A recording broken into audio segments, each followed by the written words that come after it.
Bonjour à toutes et à tous, c'est Franck Fauter pour Crystal Carbone, les podcasts qui traitent de la psychologie, la philosophie, la spiritualité et l'astrologie au quotidien. Le sujet de notre 4e podcast traite du déterminisme, du finalisme et du libre arbitre. On va tenter de comprendre si on est réellement asservi à la loi de causalité, ou bien si les choses sont déjà inscrites pour nous quelque part dans un script prédéfini. Puis, on tâchera de voir également à quel moment on peut distinguer ce qui relève du libre arbitre ou non, et jusqu'à quel degré.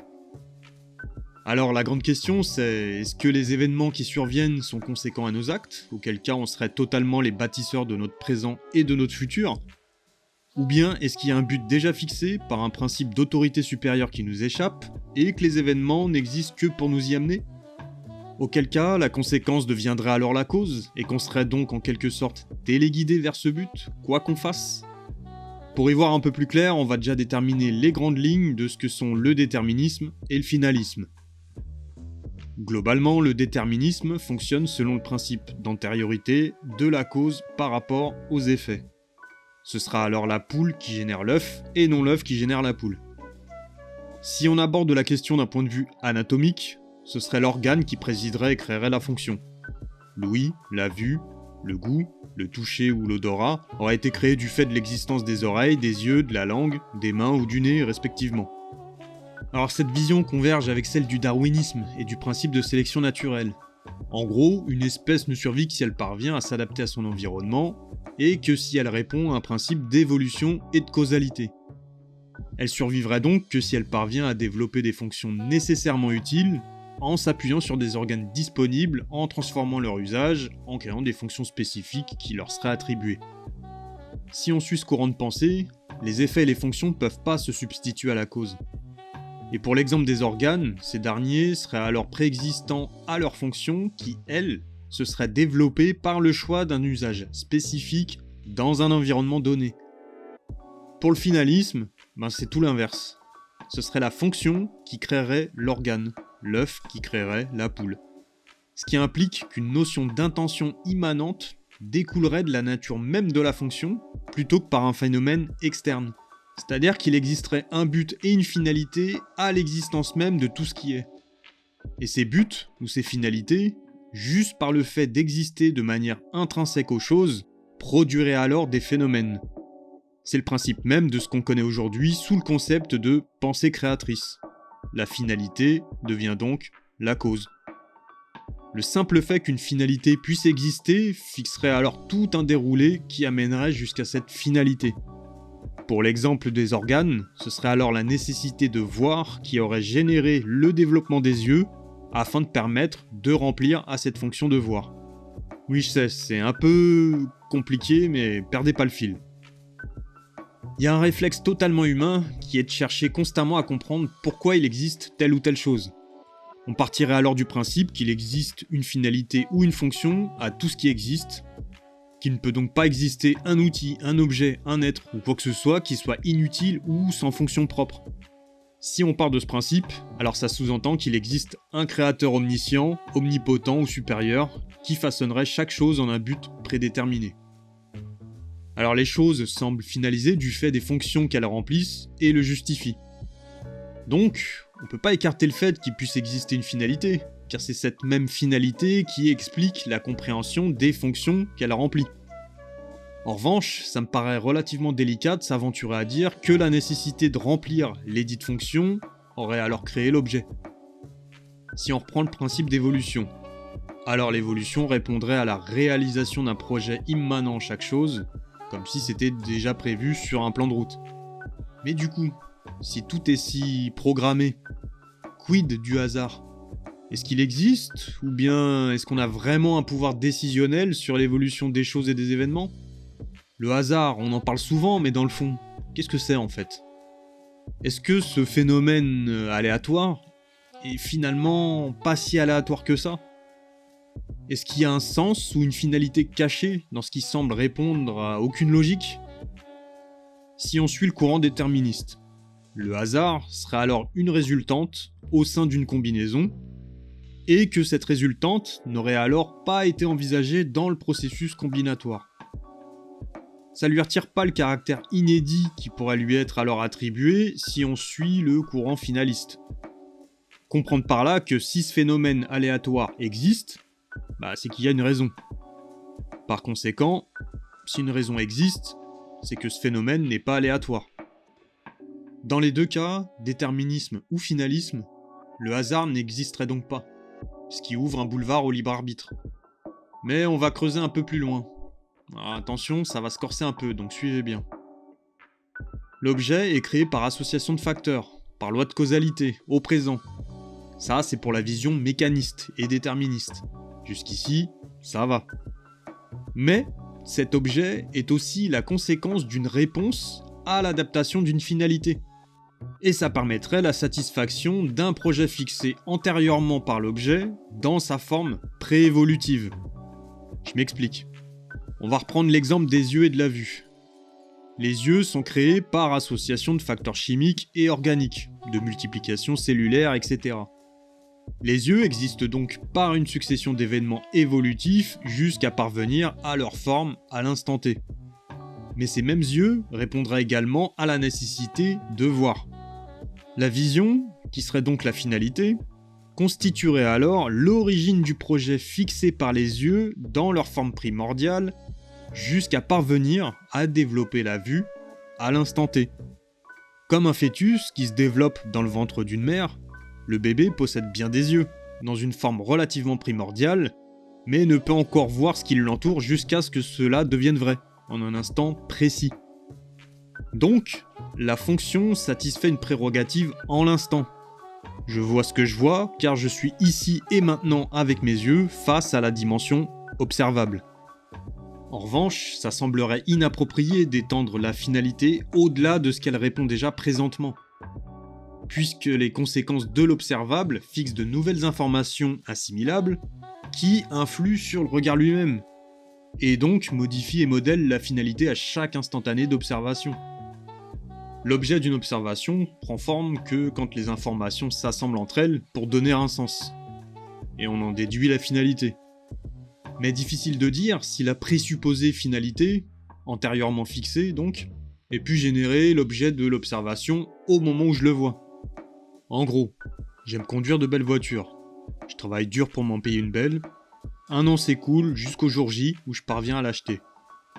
Les questions seraient donc, est-ce que l'acquisition de la voiture constituait une finalité prédéterminée, qui a généré la motivation à travailler dur, et qui m'a poussé à matérialiser ce rêve immatériel en un bien concret?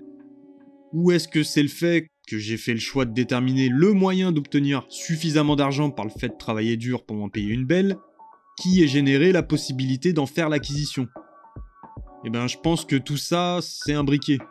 C'est-à-dire que la finalité existe dans un champ des possibles, et fixe tout autant la cause d'une succession d'événements que la conséquence d'une succession d'événements.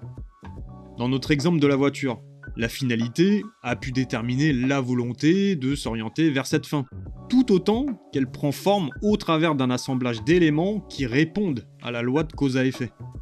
En clair, si on devait opposer ces visions dans la vie quotidienne, à s'en remettre d'un côté au simple fait que chaque chose existe parce qu'elle a été prévue à cet effet, nous dispenserait alors d'agir selon notre propre libre arbitre, puisque tout reposerait selon une volonté dite supérieure. Dieu, l'univers, le grand architecte, etc. Bref, appelez ça comme vous voulez. Et d'un autre côté, ce serait alors notre libre arbitre, dans son intégralité, qui serait pilote, et provoquerait alors les finalités envisagées, selon le degré d'investissement de ce libre arbitre. En excluant tout finalisme, l'ordre des choses répondrait alors qu'à une forme ultra mécanisée de l'existence. Et si on pousse un peu plus loin la réflexion, alors le fait que tout n'existe que par causalité exclurait donc la notion de libre arbitre à certains degrés, puisqu'à chaque cause sa conséquence, donc le libre arbitre ne serait applicable qu'aux choix et aux moyens engagés. Les conséquences ne répondant qu'à la loi des probabilités et excluant tout phénomène hasardeux, la finalité n'étant qu'un cocktail de choix arbitrairement définis. Donc au final, dans les deux cas, qui décide de quoi en fait? Dans l'un, c'est le sujet qui génère l'objet éthéré dont les événements concrets seraient alors déjà programmés par une force supérieure.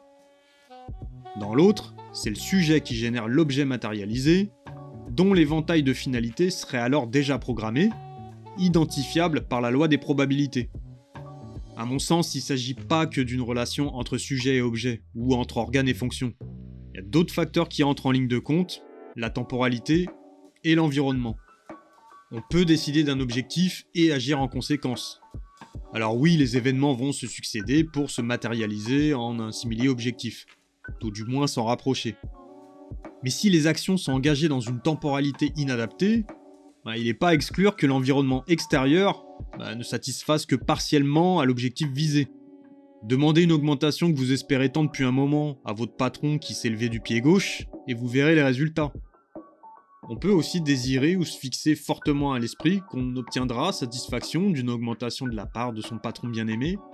Sauf que, d'un point de vue spirituel et philosophique, s'il est écrit que vous n'obtiendrez pas satisfaction en ce sens pour vous amener sur d'autres chemins de compréhension et d'apprentissage, alors vous pouvez espérer aussi longtemps que vous voudrez focaliser sur ce contexte précis. Le résultat tant attendu se situerait alors dans un autre environnement, dans une autre temporalité, et probablement sous une autre forme. Mais pour cet aspect, impossible de le vérifier. La question du libre arbitre intervient alors sur un autre plan. Pas seulement sur la question de la volonté décisionnelle ou le fait de visualiser un objectif, mais elle va aussi se poser concernant notre capacité à intégrer le fait qu'on n'a le contrôle ni sur la finalité, ni sur la logique d'agencement. Ça a sûrement dû vous arriver d'avoir envisagé une multitude de conséquences par anticipation, d'avoir tout prévu pour parvenir à un résultat bien précis, et qu'à la finale, vous vous soyez retrouvé face à une résultante qui n'avait rien à voir. Ça a sûrement dû vous arriver aussi d'avoir projeté visualisé un objectif, et que le cours des événements ne soit pas déroulé comme prévu, et que vous êtes passé par des biais que vous avez même pas envisagés, pour au final en arriver à un point qui fasse sens qu'une fois derrière vous. Car ce point aurait alors satisfait d'autres points par maillage dans un ensemble plus vaste. Dans un cas comme dans l'autre, la question fondamentale n'était pas de savoir s'il fallait penser assez fort à ce qu'on veut pour que ça se produise, ou que vous fassiez ce qu'il faut pour qu'une chose se concrétise. Non, la question derrière la question, c'est qu'en réalité, est-ce qu'il est vraiment nécessaire de s'attarder sur un résultat escompté, qui soit la somme d'antécédents ou défini préalablement ? Alors il peut paraître assez présomptueux de prétendre à déterminer une finalité, qu'elle soit conséquente ou l'objet causal. Car qui dit finalité, dit début. Et qui dit début, dit finalité en amont. On part jamais de rien ni de nulle part. La marque d'un commencement s'établit lorsqu'un élément antérieur se termine. On peut pas dissocier l'ensemble, puisque ce fameux début, c'est que l'évolution de ce qui s'est terminé précédemment. Même une remise à zéro complète, c'est une évolution d'une situation antérieure. Si on part de ce postulat, il n'y a ni finalité, ni origine. Qu'importe notre libre arbitre et de ce qu'on décide d'en faire en fait. Le flux de l'évolution suit son cours d'une manière ou d'une autre. S'il n'y a ni début ni fin, alors la cause et la conséquence, elles sont confondues. Ou bien elles se succèdent par alternance. À T-1, ce qui est perçu comme finalité et conséquence, devient la cause à l'instant T. Elle génère alors d'autres conséquences à T+1 et ainsi de suite. Notre libre arbitre, il permettra alors non pas de savoir quoi faire ni quand, mais plutôt de se positionner volontairement dans un état d'esprit de singularité, dans un espace en perpétuel mouvement.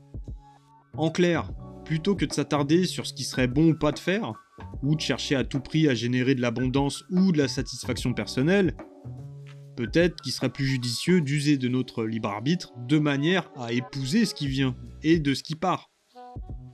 Notre libre arbitre, il réside dans notre capacité à épouser des forces qui nous gouvernent et qui nous dépassent. Notre libre arbitre nous donne peut-être l'impression d'être maître de notre destin ou de notre quotidien. Alors en un sens oui, en nous appliquant à faire ce qu'on sait faire de mieux, consciemment ou non. Mais on peut choisir aussi de rien faire, auquel cas, on se meurt à soi-même. Et en même temps, notre libre arbitre ne nous permet pas de répondre à la raison même de l'existence du dit libre arbitre. Il existe juste parce qu'il est. Si on s'emploie à l'utiliser, il génère des phénomènes qui remplissent une fonction.